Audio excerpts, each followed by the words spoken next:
আসসালামু আলাইকুম। বেনাপোলবাসীর পক্ষ থেকে আমরা বেনাপোলবাসী সবার পক্ষ থেকে একটাই দাবি, বাংলাদেশ সরকারের কাছে হসপিটাল চাই করে। এখন বেনাপোলে এত ইনকামের একটা জায়গায় একটা হসপিটাল নেই। ওমা, আশ্চর্য ঘটনা। এত বড় ইনকামের জায়গা হয়েও সেখান থেকে একটা হসপিটাল নাই। সামান্য একটা হসপিটালের দাবিতে বেনাপোলের ছাত্রছাত্রী, স্কুলের ছাত্রছাত্রীরা বেনাপোল হাই স্কুলের, গাড়ি স্কুলে যতগুলি স্কুল আছে সব স্কুলের পোলাপানে রাস্তায় নেমে একটাই তাদের দাবি, একটা হসপিটাল চাই।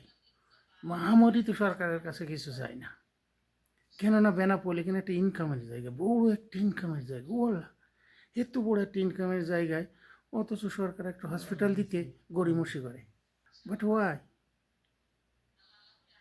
এখানে যদি ইনকামের লাইন না থাকতো তা সরকার বলতে পারতো যে বেনাপোল স্থলবন্দরে কোনো ইনকামের লাইন নেই, যাকে যাক পরে হবে পরে হবে। এখানে কের পরে? কোটি কোটি টাকা কামাচ্ছে সরকার। বাংলাদেশ সরকার কোটি কোটি কোটি কোটি টাকা কামায়, আর সেখানে একটা মাত্র হসপিটাল হবে না, একটা কথা হলো।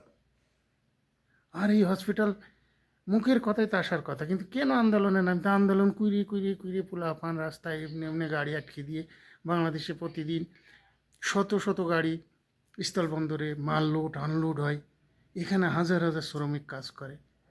এই কাজের মাধ্যমে দিয়ে তারা ইনজুরি হয়, তারা অসুস্থ হয়, তারা অনেক বড় ইনজুরি হইতে পারে। এই ইনজুরির কারণে তাদের ফ্যামিলি হারাইতে পারে।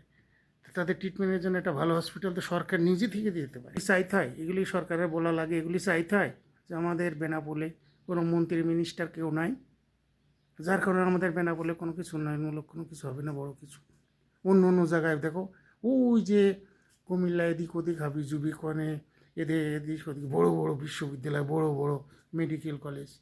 তা বেনাপোলে সামান্য একটা হসপিটাল দিতে গিয়ে বড় বড় আন্দোলন করতে হবে। এটা আশ্চর্য। এত টাকা ইনকাম করি বেনাপোল, এখান থেকে স্থলবন্দর সরকার এত টাকা ইনকাম করে, সে ইচ্ছাগতভাবে দেওয়ার কথা। আর সেখানে আন্দোলন করো, সিরিবিলে আন্দোলন করো, আন্দোলন করো দেওয়ার কথা। কোনো না শব্দ হবে না। I want to hospital Benapole স্থলবন্দর।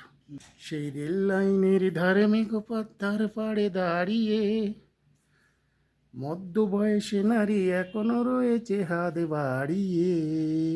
হাত বাড়িয়ে থাকতে চাই না আমরা, হসপিটাল চাই। তো ওকে, আল্লাহ হাফিজ।